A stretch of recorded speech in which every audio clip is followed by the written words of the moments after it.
Caras e caros colegas, muito boa noite. Queria cumprimentá-los a todos, os deputados e deputadas do grupo parlamentar do nosso partido, os funcionários e colaboradores do grupo parlamentar, os senhores profissionais da comunicação social, de uma forma especial o senhor Presidente do PSD, nosso colega Pedro Passos Coelho, o senhor Secretário-Geral do PSD, também nosso colega José Matos Rosa, todos os que aqui se encontram, todas as colegas e os colegas, estes 7 que nos acompanham aqui na mesa, que, para quem não sabe, são os mais jovens deputados do grupo parlamentar do PSD.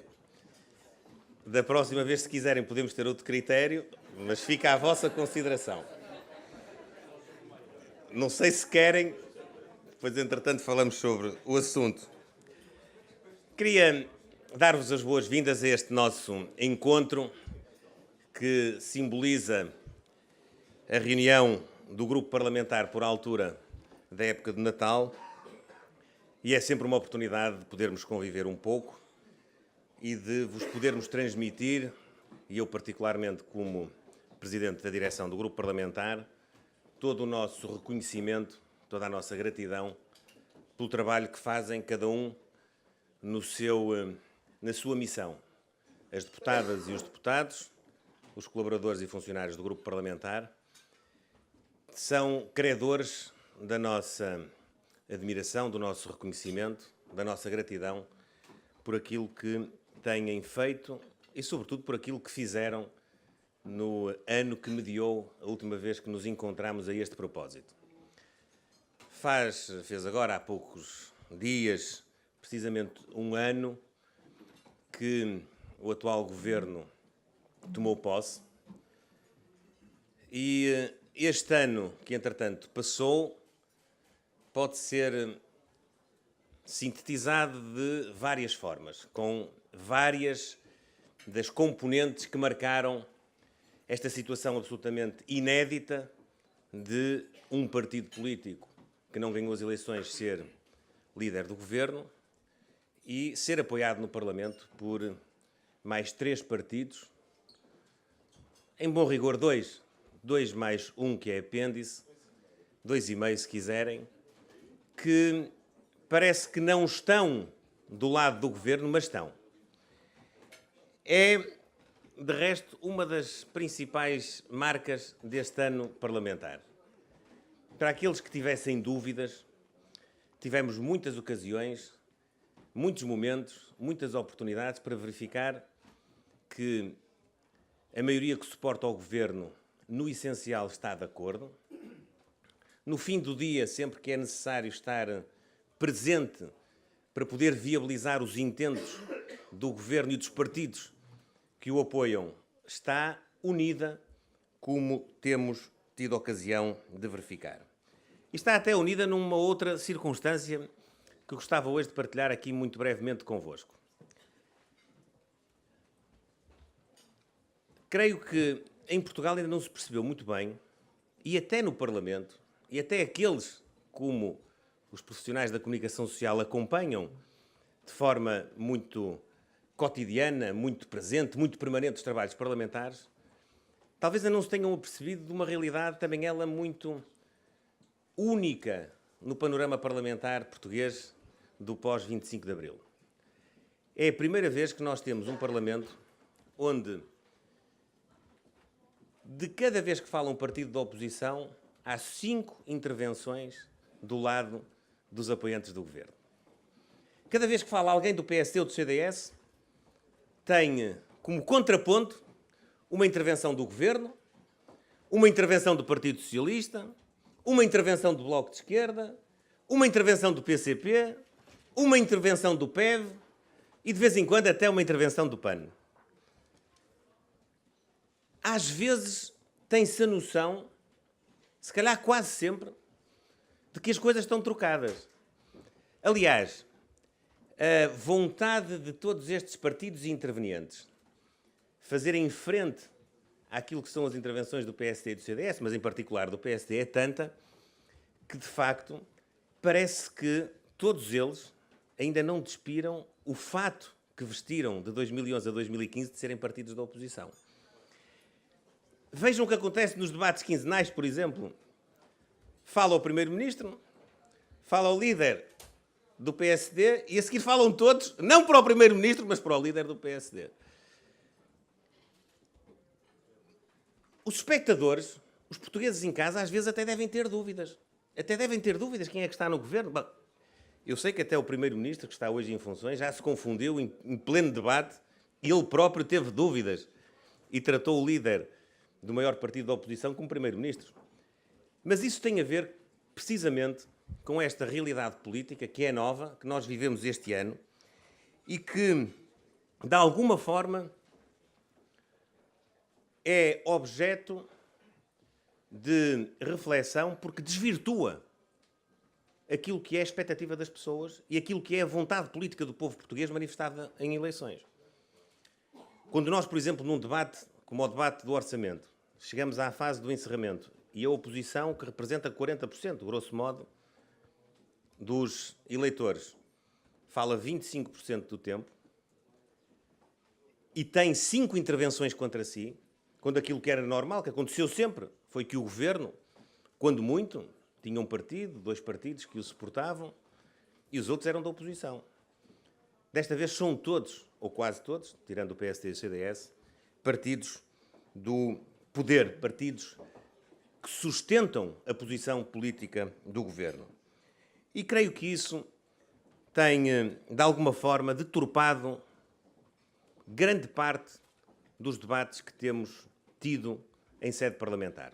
Não que nós não tenhamos voz, com certeza que temos, não que nós não tenhamos as nossas posições, com certeza que temos, mas quando em 2 ou 3 minutos de uma peça informativa o governo tem 80% do tempo e a oposição 20%, de facto há aqui qualquer coisa que, em termos da mensagem que os eleitores devem captar do trabalho dos seus representantes, não corresponde exatamente àquilo que, numa democracia, será, enfim, mais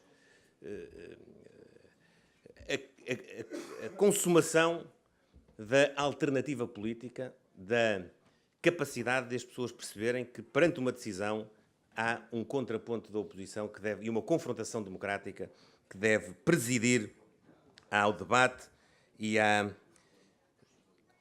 ao percurso que desemboca nessa mesma decisão.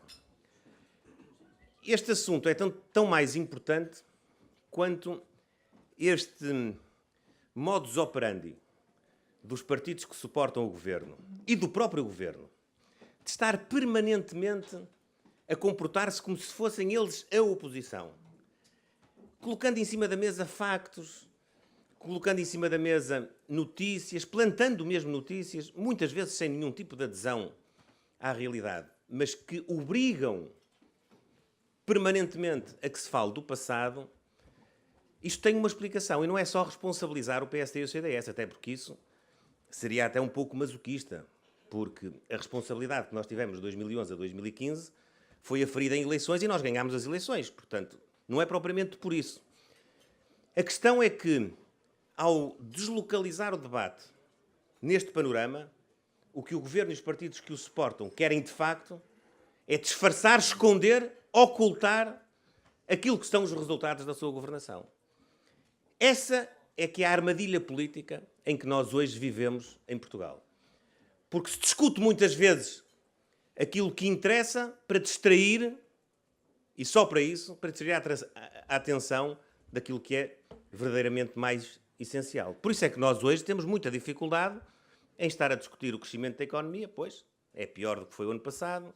Por isso é que hoje temos alguma dificuldade em centrar o debate em perceber se os serviços públicos estão a funcionar de uma forma mais eficiente, mais próxima, com maior acessibilidade junto dos cidadãos do que estavam, porque há sempre uma tentativa de desviar as atenções, às vezes até de uma forma, eu diria, muito amadora, como ainda hoje aconteceu, com esta questão à volta de um título de jornal que dizia que o governo queria subir o preço da água para poder cobrir as despesas com a beneficiação da rede, depois o secretário de Estado vem a seguir e diz que não, queremos é mais eficiência, depois o ministro vem a seguir e diz não, nem é uma coisa nem outra, quem tem que definir o preço são as autarquias, numas pode-se justificar, nas outras não se pode.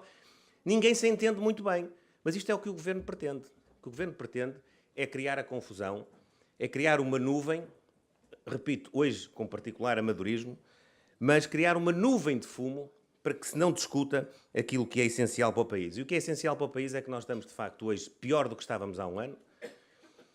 O país hoje, em todos os indicadores, ficou aquém e está aquém daquilo que fomos capazes de fazer em 2015. Temos a expectativa de poder ficar, no fim do ano, com o déficit abaixo dos 3%. Déficit, diga-se, a menina dos olhos desta governação de esquerda. Mas isso, como nós temos denunciado, tem um preço. Aliás, tem vários preços. Receitas extraordinárias que foram colocadas para poder equilibrar as contas, serviços públicos que estão deteriorados e que estão sem capacidade para poder satisfazer as necessidades mais básicas. O que tem acontecido na saúde por estes dias é elucidativo, são muitas as situações, mas não só na saúde, nas escolas, nos transportes públicos. Nunca, nem no tempo em que estávamos sob resgate, em que estávamos com uma necessidade imperiosa de termos um controle financeiro apertadíssimo, por todas as razões, nem nessa altura os serviços públicos atingiram a situação em que se encontram hoje.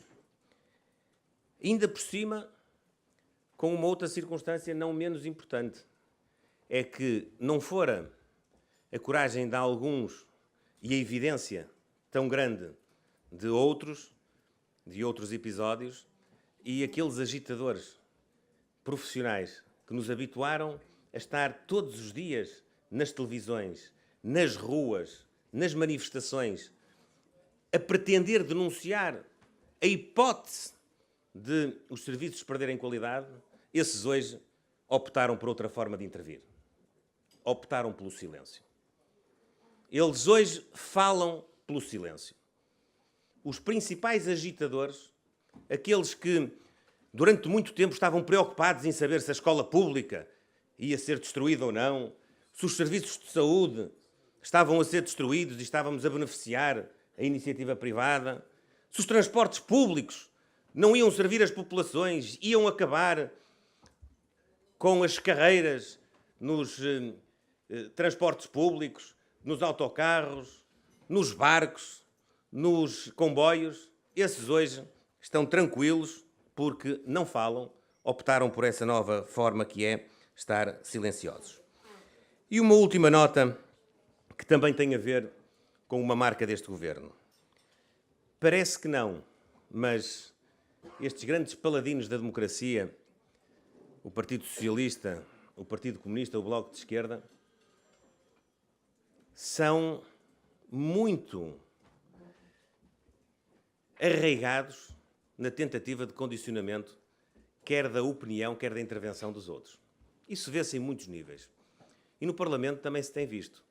Ainda hoje, na Comissão de Inquérito da Caixa Geral de Depósitos, o Partido Comunista, o Bloco de Esquerda e o Partido Socialista juntaram as mãos para inviabilizar a vinda à Comissão do Presidente da Caixa Geral de Depósitos, que ainda está em exercício de funções, embora esteja de missionário, e do Ministro das Finanças, para virem à Comissão explicar aquilo que o próprio Primeiro-Ministro disse que era estranho. Foi a circunstância de apresentarem o pedido de demissão os administradores. O Primeiro-Ministro acha que é estranho. O Primeiro-Ministro insta a oposição a utilizar todos os instrumentos que tem para poder ouvir os protagonistas, para eles poderem explicar aquilo que nem ele consegue perceber. E o seu partido, os partidos que o apoiam, até o Bloco de Esquerda, da deputada Catarina Martins, tão indignada que ela estava no debate, e do deputado Jerónimo de Sousa, tão indignado que ele estava no debate, até eles hoje estiveram coladinhos, juntinhos, a dizer não, isso não é importante, isso não deve ser conhecido, vamos andar para a frente. O rolo compressor, de facto, desta maioria funciona e funciona com uma veemência que parecia inimaginável para quem ouvisse os discursos destas pessoas e destes protagonistas noutros tempos, nos tempos em que não tinham a responsabilidade de apoiar e suportar o governo. Caras e caros colegas, é por estas razões, por termos uma realidade política que muitas vezes adultera aquilo que é o debate político são, transparente, profundo. O debate político que deve dirigir-se ao interesse das pessoas, ao interesse da nossa comunidade.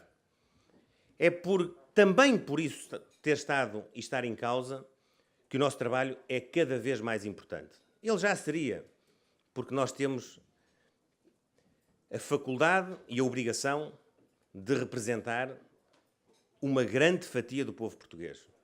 De representar todo o povo português, mas em especial aqueles que nos confiaram o seu voto nas últimas eleições.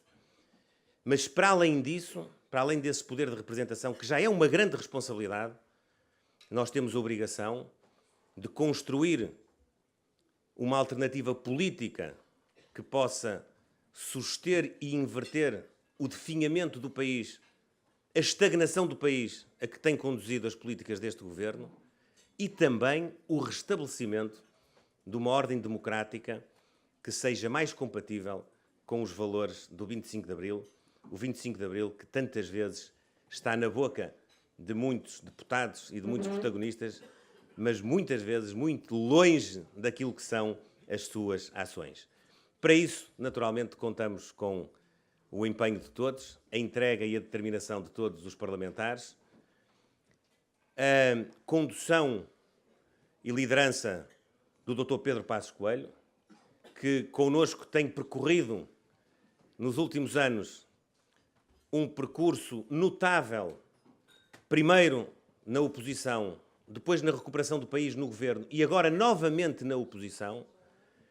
E voltando ao princípio, há quem diga que o nosso líder não despiu o fato de primeiro-ministro.